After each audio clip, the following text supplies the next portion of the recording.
Alight Media presents the Second Generation Talk podcast, a podcast by the second generation for the second generation. Hello, and welcome to the Second Generation Talk, a podcast by the second generation for the second generation. I'm your host, Shreya Parajuli, and our title sponsor is JDM Title LLC, Spring Hill Real Estate, Realtor Ram Mishra. Media sponsor is Nepal Talks, Ananta Nepal, North Carolina. Our mortgage partner is One Mortgage Inc., Devdas Rajbhag, and our insurance partner is State Farm, Nirmal Atira. And today we have with us Ms. Kshitij who went to undergrad at George Mason for psychology and neuroscience, who's currently doing research at Merck, a pharmaceutical company. So welcome, Kshitij. Thank you. So I know you gave a very brief introduction, but if there's anything you wanted to add about yourself that you want our viewers to know? That is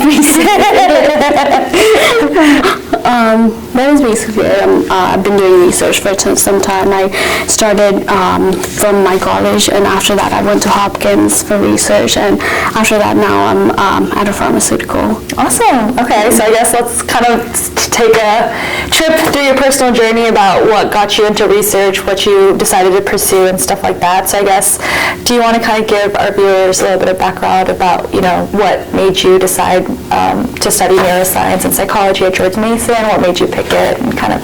So I initially went in thinking I would go into medicine. Okay. And being from Nepal, we were thought to, I guess, achieve that medical dream of being a doctor or engineer. Yes.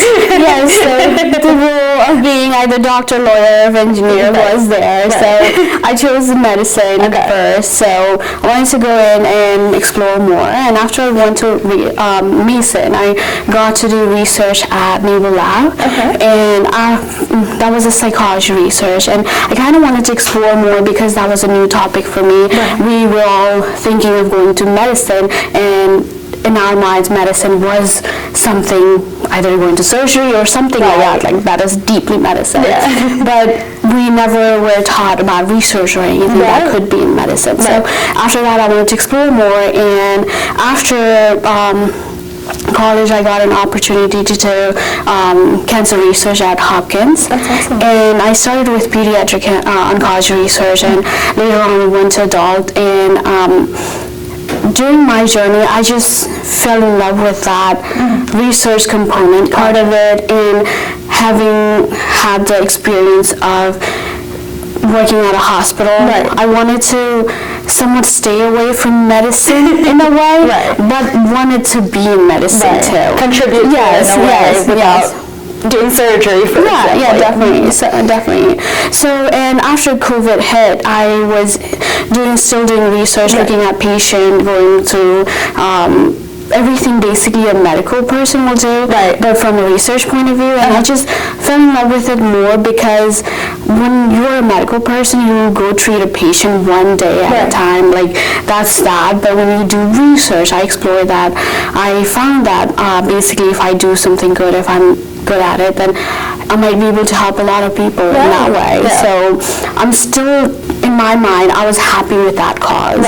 So I was in medicine helping people and still attached to medicine. That's fair.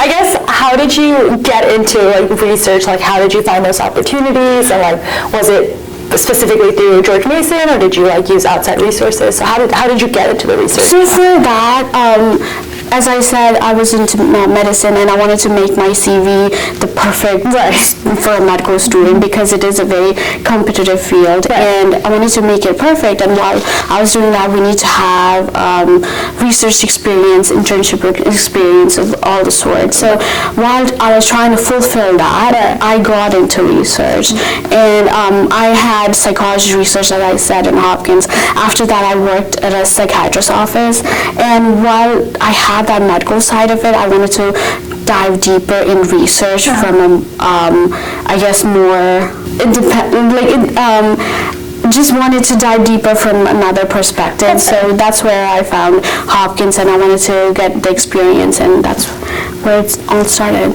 Awesome.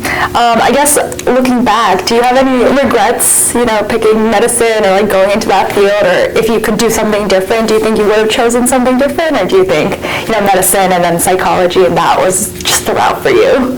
This is actually just a great topic I've been wanting to talk about, because coming from Nepal, Nepali culture obviously comes into play. Right. And from start, like, I don't know if you have watched Three Idiots, like, from start, we were stamped to say either medicine, engineering, or somewhere in lawyer. Right.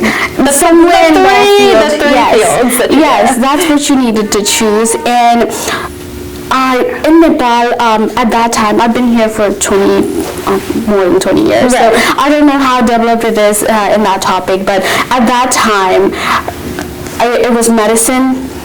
When it was medicine, it means going to hospital, just that. Right. But when I came here, I found out that there are so many vast branches in that medicine, in that umbrella, like research goes into, and there are others such as like therapy, all of that goes into that That's medicine. like non-common in Nepal to be like, oh, you should look into doing that. Yeah. Exactly. So when I discovered that, in my mind, it was just amazing and fascinating. So I think that's what I would love to promote to, because it's not, when you say medicine, it's not just that. There are so many branches. You just need to be good at one thing and hone at it. That's what it is. Did you receive any pushback from like people or like your family, or were they like really supportive when you were like, I want to do the research aspect versus, becoming a surgeon or something, for example? It obviously started as going to medical school and all of that. But the more I enjoyed it, I've started informing that to my family, and they've been very supportive of everything that I've been doing. And at this age where I'm a part of a big pharmaceutical, I'm happy and I'm content at what I'm doing. That's awesome. And my family supports that completely. That's awesome. Do you feel like, as a second generation student, you kind of felt like you kind of struggled to get the guidance and like the connections that other students may have had to like get into like where they are today? Or do you feel like you had a really good support system through school and like through the community and things like that? Family-wise, I've had really good support system, but as an immigrant and as a first older daughter in the family, I definitely had to struggle in a way. Like, I had my resume perfected and grades perfected, but even with that, when you don't have someone to guide you where to start and how to go from bottom to top, it becomes difficult. And you have to find a way to dig through those resources. The resources are there for those who wants to be in a new field or something like that, but it's just that you don't know how to find those research, and you have to have that courage to dig for those research for yourself. So that was definitely a difficult part, but the more I learned, the more I started knowing those steps, it was easier for me. But when I started, it was definitely difficult. Yeah. I guess, how did you overcome those hurdles? Was it specifically like networking and reaching out to people, or like were there resources that Mason or other places that you had to like look into, or how did you? It all comes into play. Definitely. I guess first of all, I would be always in library where there were events and everything about networking and all of that. Second thing, I would make the career center person my best friend, basically. Second, I would always go to her and I would ask her what is happening, and so those are things. And networking definitely comes into play too, because when you don't know things, you have to ask, and if you're not afraid to ask, then that just opens new door. I think that's one thing the second generation should really kind of take away, because from my experience, I feel like a lot of them are like hesitant to reach out to people, or they're worried that they won't help. But I feel like, everyone's willing to help. If there's something that you don't know, if you just reach out, they'll help you. If they don't know, then they'll guide you to someone else. So I think that's really, really good advice, for sure. Definitely. Do you feel like you've ever felt like imposter syndrome in your role, or like what you've been doing, or do you think, no, not not really. I feel like those come into play. What has happened, it all might be, again, going back to culture. Right. We were being an Asian in a way. We were taught to be good at everything. Right. Can't make mistakes. Exactly. Yeah. You cannot afford to make mistakes. Right. And what happens, what that does is that in our brain, if we are not perfect, then we start judging ourselves. Right. We start critiquing ourselves. And that does come into play as we age in a way. Because at one point, as I told you, I was going to be this doctor and all that, but then I switched my career, and I was happy and content at one point, but another point I would always doubt myself, be like, am I choosing the wrong thing? Like, I'm not a doctor yet. That would always come into play, and I feel like that's part of our culture too. So it's unfortunate, but I feel like people need to realize that there are other careers out there that doesn't just have to be like a surgeon, like a clinic, like the typical doctor, engineer, lawyer. Exactly. And I think this would be an appeal to parents too, in a way. Support your kids, support what they're doing, because Nepal, like, their opportunity might be limited, but here there's so many things in here that you can. Exactly. And don't just push it, like, don't just tell them that you have to be a doctor, lawyer, or whatever it is. Let them be. They just need to be good at what they're doing. It doesn't have to be that exact. Okay, let's move on to a little bit more of like fun topics. Okay, outside of work, what do you enjoy doing? I know I've heard that you're an amazing chef, so let's kind of talk about that. What kind of got you into that? What you enjoy cooking, things like that. Actually, I feel like this topic comes into play. How I started cooking was going into medicine. Really? Okay. In a way, so while I was going there, I wanted to research more about how our old ancient ways, and we would always learn about medicine in a way that if you have a headache, go take a Tylenol or something like that. But what I wanted to research was how did our parents, grandparents, ancestors, how did they do it? And they would always, in our Indian Nepali culture, we would depend on Ayurveda in a way. That's so true. And I just got into it more that I wanted to go to my spice rack and be able to treat something simple, and instead of going to a pharmacy and taking a medication, because most pharmaceutical medicines always have side effects. And I wanted to explore more into Ayurveda, and that's how I got into cooking in a way, to be able to learn about our spices, because learning about turmeric, learning about cumin, coriander, all of them have such many benefits in our food that we eat. And there has been research that has proven that Asian have lower percentage of certain disease or certain things because of the spices that we eat. And I wanted to look into that, and that's how I got into it. That's awesome. Yeah, and I feel like even today our parents are like, oh, you have a headache or you have a fever or something, they'll be like, turmeric or ginger, or like the spices we have at home. I feel like the general medicine would be tat pani khao. Yes, hot water. Yes, hot water for everything. Yeah, so that's what basically got me into it. Gotcha. Okay, so I guess what are your favorite things to cook? Like, now that you're like, okay, I wanted to look into, the Ayurvedic style, the spices. So I guess what do you enjoy cooking the most?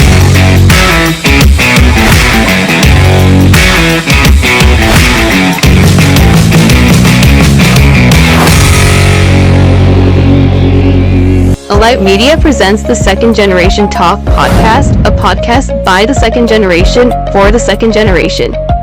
Hello, and welcome to the Second Generation Talk, a podcast by the second generation for the second generation.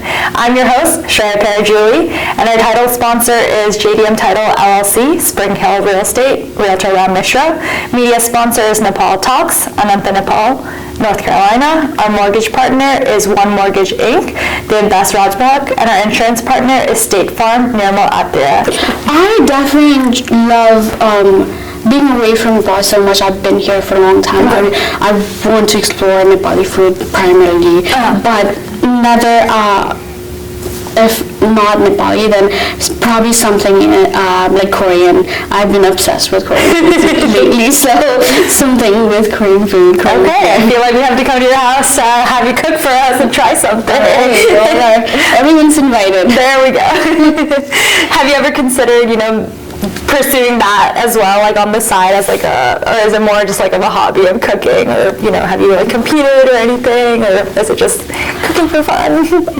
Well, not an official competition or anything. Right. There was like some state challenge that I think I came like 4th into. I That's just awesome. didn't get into semi-final because you have to be 3rd person. But I got into 4th, and I feel like that was good enough for me because I just started this as a hobby. Right. It's not something that I'm focused as a career, but it's something that gives me peace and that gives me that mental clarity. Again, as I was talking about that self-doubt and critique and all of that, I started doing that, and that's something that needs to be talked about in the Nepali community too, and even mental health too. And when I used to feel anxious or when I used to have thoughts in my head, I would go in the kitchen and cook, and that would help me calm down and bring me at the ground level and think. Yeah, that's awesome. Well, I'm glad that you found a passion for it and it helped you with so many other things. So I guess kind of, taking a step, towards the career stuff again, I guess, what's kind of one piece of advice you wish that you had gotten that you kind of want to give the second generation? It could be about, careers, where you are, figuring out schools, anything. So like, I guess, if you were in their shoes back then, like what is one thing you wish someone had told you or some advice they would have given you? So, I feel like I would get hate from all the parents. No, definitely not. But I used to, again, coming back from our culture, being the top and everything, I used to be such a nerd. I think a lot of people can relate to that. I spent all my high school and college in library. Like most of the time, either it was in class, labs, with my professor, or in library. That was where I was majority of the time. And actually, at that time, I was double majoring in neuroscience and psychology, going through it in a pre-medicine route, so almost a triple major at the same time, while I was doing research with Naval Lab, while I was working part-time. How did you stay safe? Exactly. So I used to think like I had to do everything to be that perfect student, that perfect, like all of that, and I don't want to get hate from it, but I think it's okay to breathe. That's what I want to give at. And if I were to go back, I would have said, you know what, take a break. Like enjoy the moment. Exactly. Enjoy the moment, enjoy college, have that experience. And like I wanted to say you will survive. Like you will be okay. I think that's what, because I always see our Nepali parents pushing their kids to study and all of that. Book is definitely a part of studying, and it's definitely a good education, but life just does not give you that book scenario every time. Life gives you experience where you need to navigate all of that, and there's no instruction in that book for that. That's so fair. So enjoy the moment, take a breather. Don't put so much pressure on yourself either. You will be okay. I mean, clearly you turned out amazing, so, so that's awesome. So I guess, what's next? What are you looking to do next? I feel like you had a great education, you have a great career, so it's like, what do you want to do next? Or for me, I always have some next goal in my career. Obviously, in my career that I want to climb. And it's not easy being a woman in a place where even today's times that when you try to climb, it's not easy. So you have to overcome those challenges in career field. But in my personal field, I want to be able to, I'm a very big mental health advocate, and I want to bring awareness to the Nepali community that to be able to openly talk about mental health. I want to remove that taboo in a way, because in our community, when we say we're anxious, that does not get looked upon in a positive way. So, like, I want to spread the word that it's not a negative thing. It's just a part of life that you go through. It's something that you need to take care of and be okay with. So I want to do something about that. And I always do workshops. I do these leaderships and networking programs most of the time too. And I'm always advocating about that. So something in that field. Yeah, that's awesome. I feel like, especially in the Nepali community, I think it's still a very taboo subject, and I know people have taken strides to bring up that topic, but I think it's still kind of, people hesitate, and it's like... No, like, one event happened to me, and I've been always an advocate about that. And one event when I did like paint workshop, there were I think 45, 50 people that attended, and I targeted those people to be adults. So I basically in the flyer I said 18 plus only, because I don't know how heavy this would be to talk about something for underage kids and all that. So at that time there was this I think about 9-10-year-old kid that came with his parents.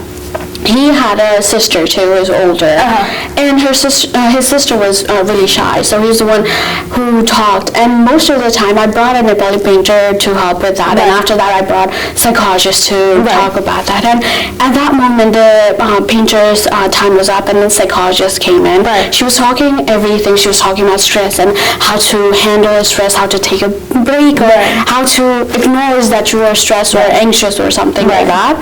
And the kid surprised me so much that the kid answered almost all of the questions at that time. Wow. And it was such a ray of hope in the Nepali community, because for that kid to understand that concept is just amazing.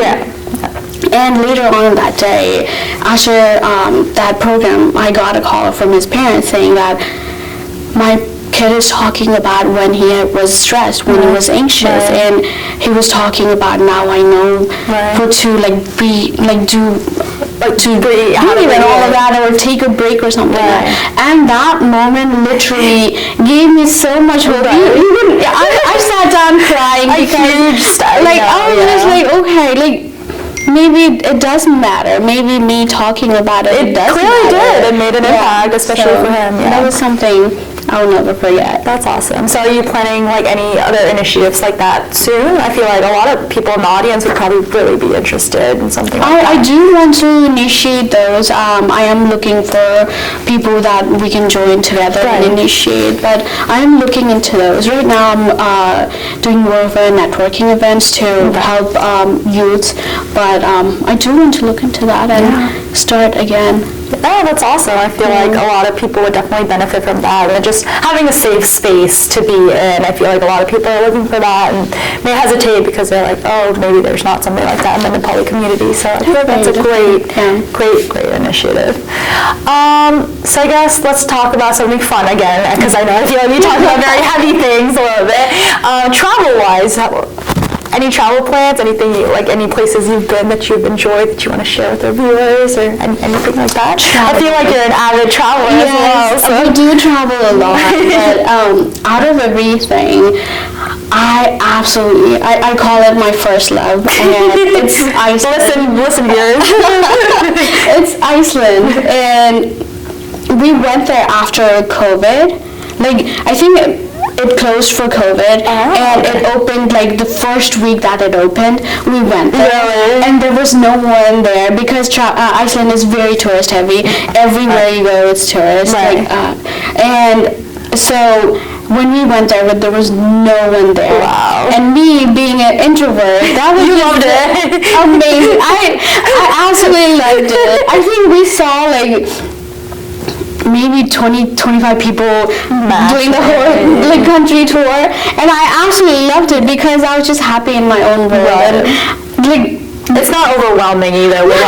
Definitely, especially being an introvert where it takes energy out of you to talk to people. I just want to be. I absolutely loved it, and I feel it let me breathe in a way. So. Did you guys get to see the Northern Lights? No, we didn't. We went in summer, so we missed that. But even if we missed that, I absolutely love that place. So you definitely go again, or have you been back? Yes, I want to go there every year. Yeah. What about any other? What about Nepal? What about back home? Have you been? Nepal is always number one. Yeah. I don't think I have to say that. Right. Yeah. But one thing about Nepal is that, as I said before, I've been here for more than 20 years, and I haven't had the chance to go back often. Right. But last year that I went, I got to meet few Nepali friends and meet a few circles, and looking at what youths are doing in Nepal right now is so encouraging. Really? They're starting their own business, they're starting to talk about mental health, they're starting to do so much more, and it was absolutely amazing. I absolutely loved it. That's awesome. I guess what initiatives have they started, like, workshops for like mental health and stuff like that as well? Yeah, definitely. Mental health, and another thing that I was actually shocked about is all the youth starting business and everything. That's awesome. They were just taking those steps to do that. Like, for here, if you want to do business, you have to start with the application, all of that, and I feel like with all those comes all of that anxiety, that what to do and all of that. But they were just starting, and they were making organization to help everyone whoever is interested. Yes, definitely, and it was so inspiring. Yeah. Absolutely, so inspiring. Awesome. Yeah. That's awesome to see like the youths back home also taking a lot of strides and figuring out different careers. It's not just doctors, engineers, and lawyers. Exactly. So that's very awesome to hear. All right, I guess kind of to wrap it up, I guess, any last piece of advice you want to give to our viewers, or any lasting pieces of advice? I feel like you've given a lot of good information, like a lot of great advice, but anything else you want to leave with our viewers watching today? Nothing more than what you said. Just breathe. You'll be okay. You'll survive. Yeah. That's all. Well, thank you so much. It was a very riveting conversation. You've clearly done it a lot, and I feel like our viewers probably got to take a lot away from today. So thank you so much. Thank you so much for having me. I enjoyed it. Thank you. Thank you for watching The Second Generation Talk, a podcast by the second generation for the second generation. Be sure to follow us on social media, and do not forget to like, comment, and subscribe. Thank you for watching. We'll see you soon.